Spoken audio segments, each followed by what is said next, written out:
Hi, I'm Shar Shryak.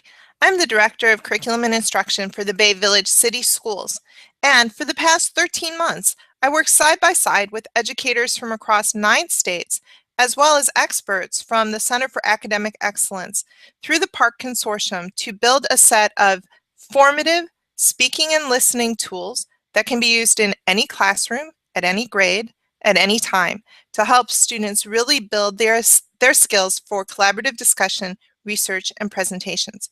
I'm excited to show them to you today. We're going to spend about 20 minutes looking at why we designed the tools, what the tools look like, and how you can find the tools to use them for yourself. Let's get started.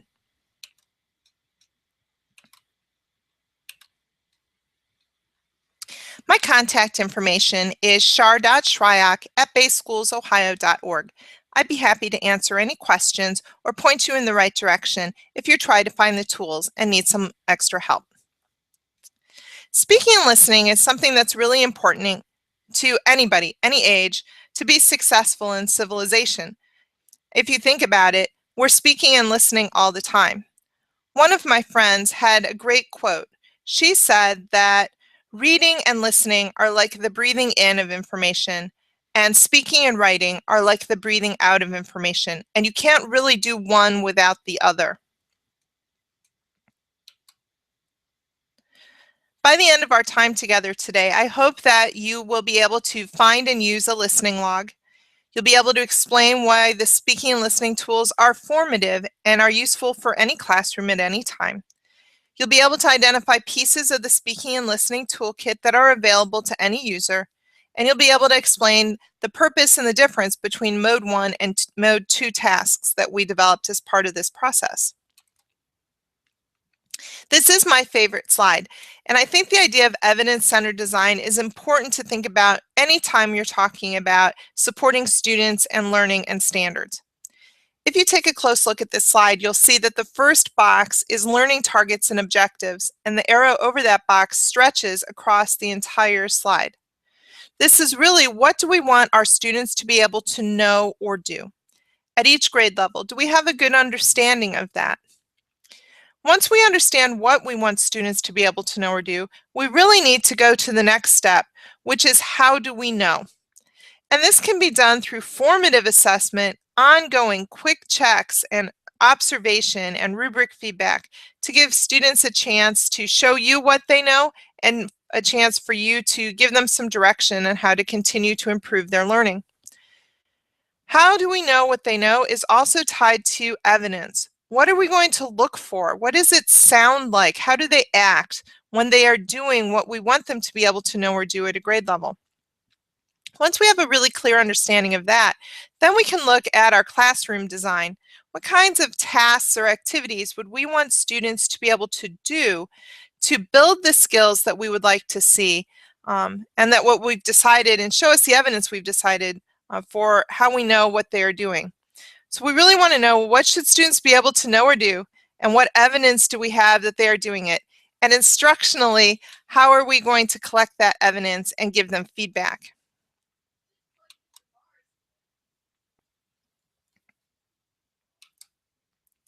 So let's take a closer look at the standards. We're going to start with the first 3 speaking and listening standards, which really focus on discussion.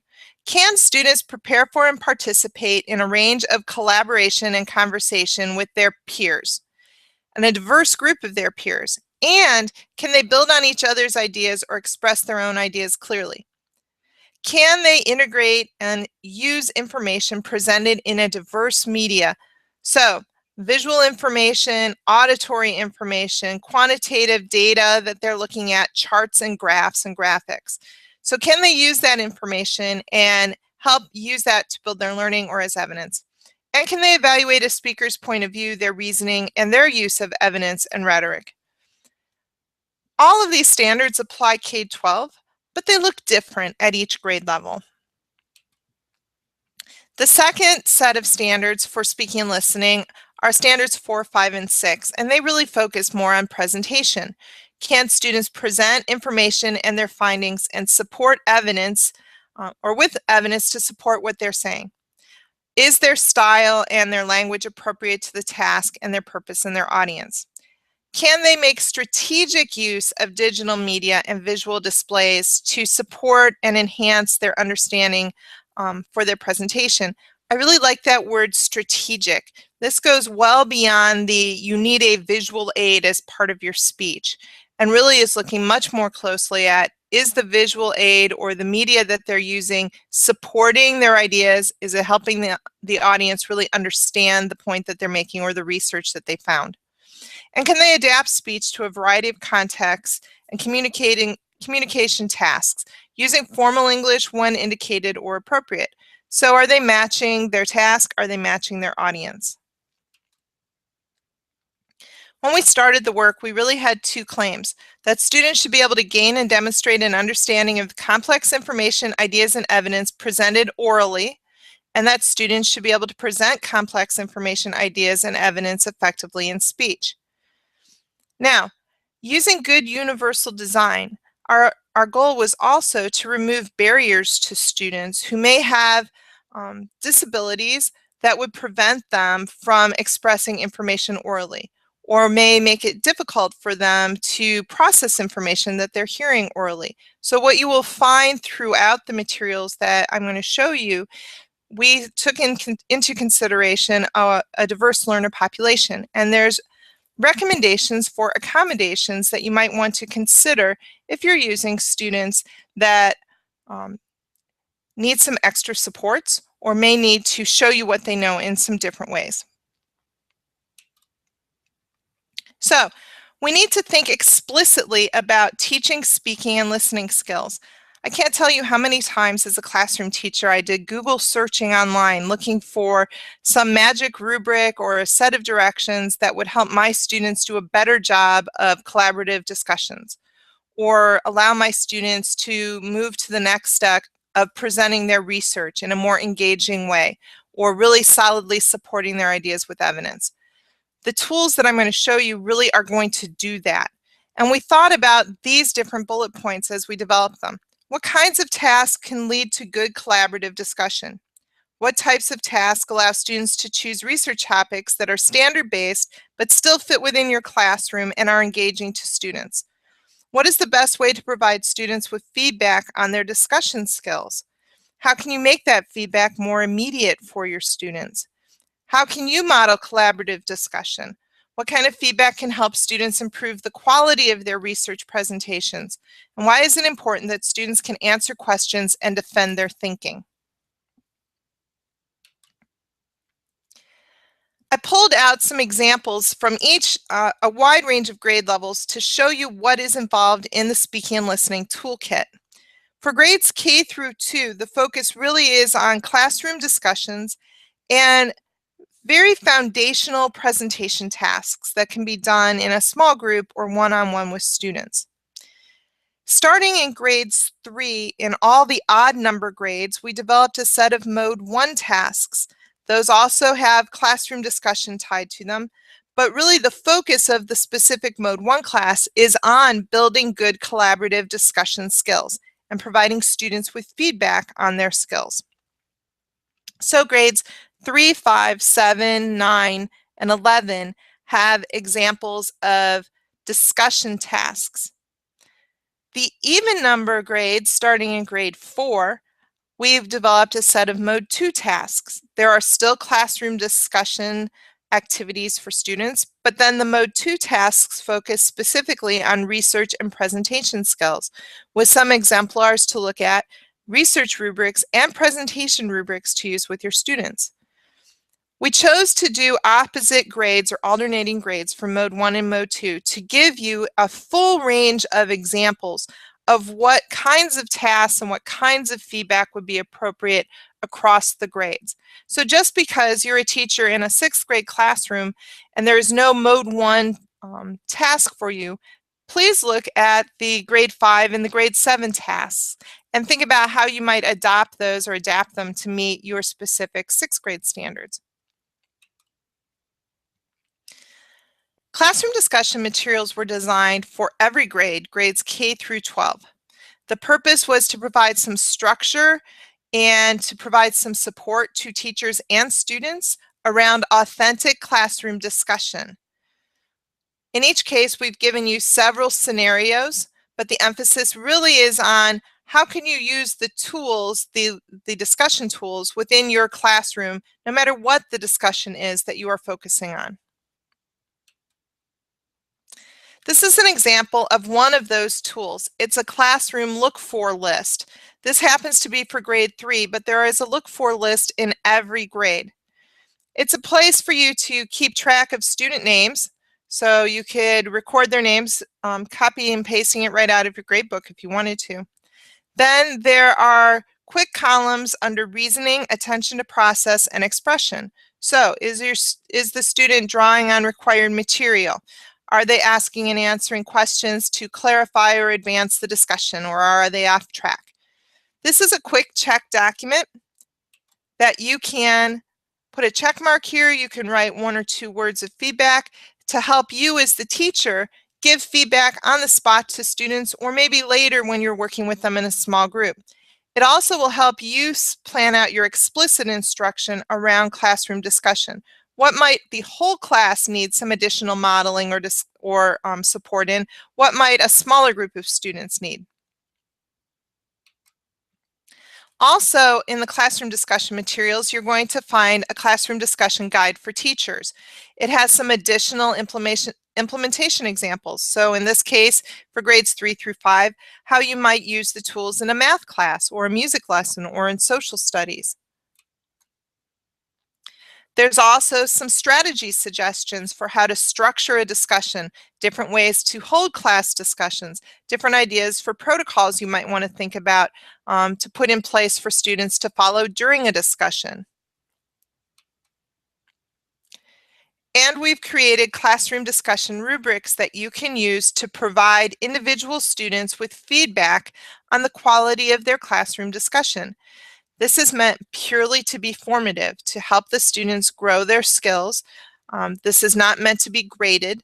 It really is just a tool for you to provide them with feedback. Once they're comfortable using a classroom discussion rubric, you could also use it for self-reflection, giving this to each student and asking them to evaluate their own performance after a discussion that you've had in class.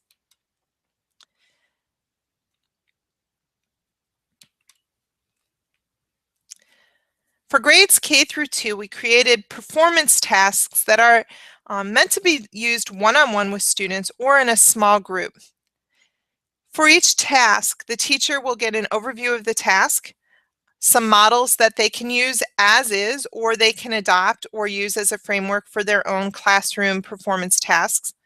They'll get a set of directions for how to use a checklist. They'll get the checklist. There'll be some prompts, and then they'll also get student planning sheets. So here's the task checklist. This is something that the teacher would use for individual students to think about how they have structured their tasks. In this case, have they expressed their thoughts and ideas clearly? Are they speaking consistently audibly? Are they able to, for this task, describe familiar people, places, things, or events? Here's some check boxes. How is the student using a visual display? Did they use a picture to help with their story retell or to explain something to you? Are they using manipulatives? Did they make a sculpture? Did they build something out of blocks? All very appropriate for kindergartners. Here's an example of kindergarten student planning sheets. These could actually be used with the students to help them plan through talking about, in this case, a familiar place. What do you see at the place? How does it make you feel? What do people do at that place? What do you hear when you're at this place? What do you like about this place? Kindergartners could draw pictures in these boxes, or they could work with the teacher or another adult to plan out their discussion. Mode 1 tasks, remember, are discussion tasks. There's exemplars for all the odd number grades. What you get with a Mode 1 task is the standards that are addressed, so the speaking and listening standards 1, 2, and 3. The focus here is on discussion and listening. So besides the teacher guidelines, you get a student listening log for them to record their thoughts, ideas, and evidences as they listen to a speaker or a video or a podcast. There's a rubric to go along with that to provide them feedback. Then there is a set of discussion directions with a discussion rubric, again, that you can use as a teacher or the students can use for self-reflection. There are task models to help you build your own tasks, and then there are some examples of performance tasks. So let's take a look at what those look like. I'm on the PARCC Partnership website and I'm clicking under Instructional Tools and then Speaking and Listening. And let's take a look at third grade so you can see what all of the task pieces look like that you're going to get for a Mode 1 task. You can see on this list that there are Braille versions, there are large print versions, and then we're looking for specific tasks. There are, let's look at this task C, looking at nutrition. You get an overall structure of the task, the skills being assessed in the task. And remember, this is formative assessment, so this is not something that you were necessarily doing for a grade. This is really just to give you feedback and give your students feedback. Materials that you need.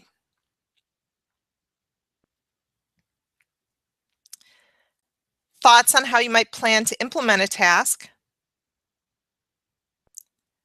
Actually introducing the task to your students. How to present a text, and in this case, the text is a video. Some direction for how to help students understand what a listening log is and how to complete it. Strategies for students to discuss the video, the text that they just heard. Time for students to finish completing their listening log and a reflection.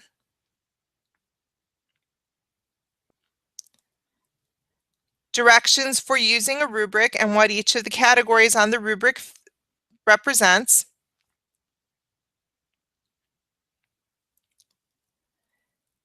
How to meet the needs of a diverse learner group that you may have in your classroom.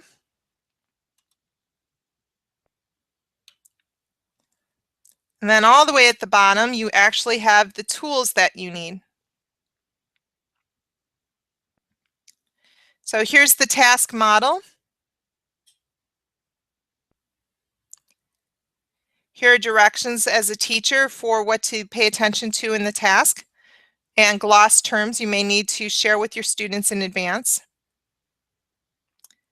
The third grade student listening log for them to complete as they listen to the video and as they have discussion with their classmates.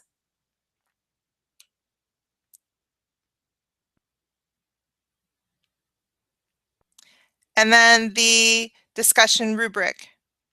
The listening log rubric, and then the discussion rubric. So you can see that it is a complete task along with directions and support material to help you and your students with collaborative discussion.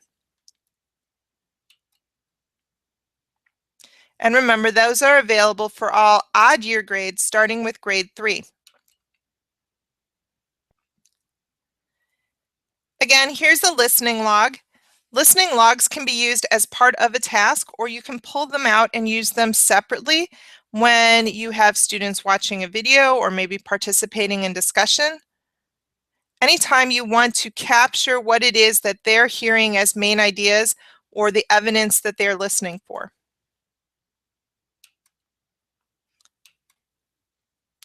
Mode 2 are the presentation tasks, and these are available for students in even year grades 4, 6, 8, 10, and 12. They look at speaking and listening standards 4, 5, and 6, and the focus is really on sharing their research and responding to questions about their research. Again, in your teacher materials, you get guidelines, you get task models, you get directions for using the rubrics, you get rubrics for research and for presentations, and you get exemplar tasks. All of this is designed to help you and your students look at how they can improve their presentation and their research skills. So let's take a look at a Mode 2 task set. Again, I'm under Instructional Tools and Speaking and Listening. I'm going to pick an even year grade. I'll pick 8th grade.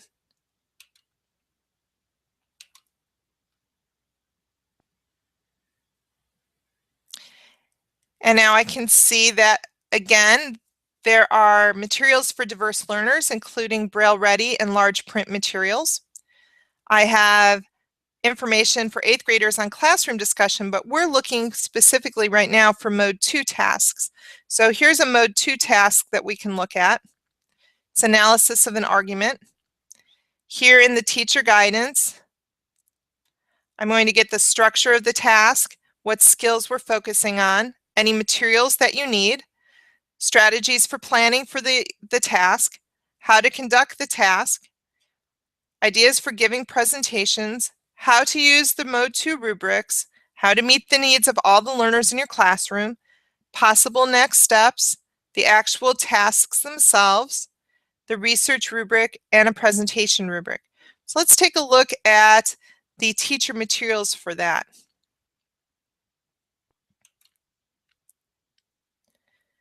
Here's some strategies for conducting research.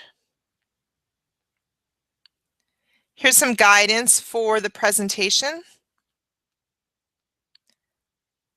Support for using the rubrics. All of this is printable as a PDF, so you can use all of these resources online, or you can print them out and use the hard copy version. Here's all the task models. In this case, this is looking at a literary analysis.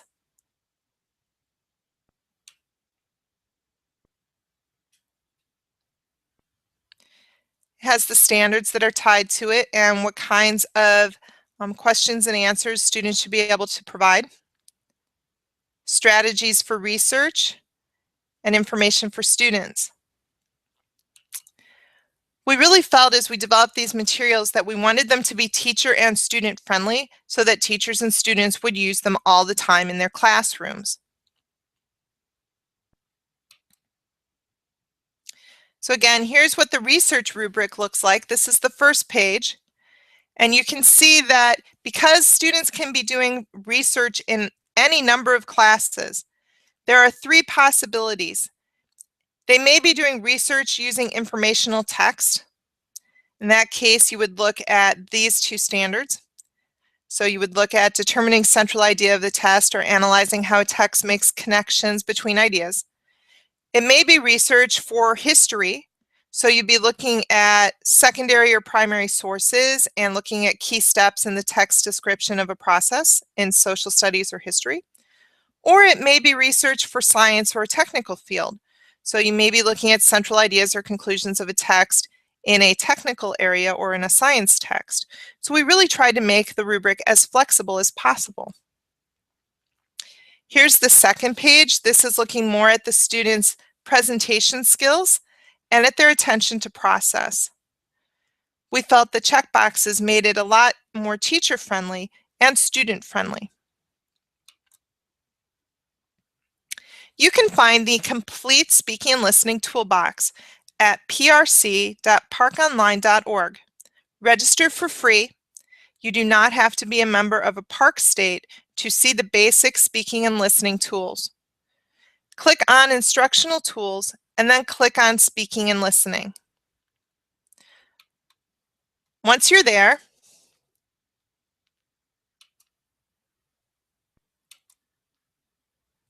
you can search by grade level and see all of the tools that are available to you.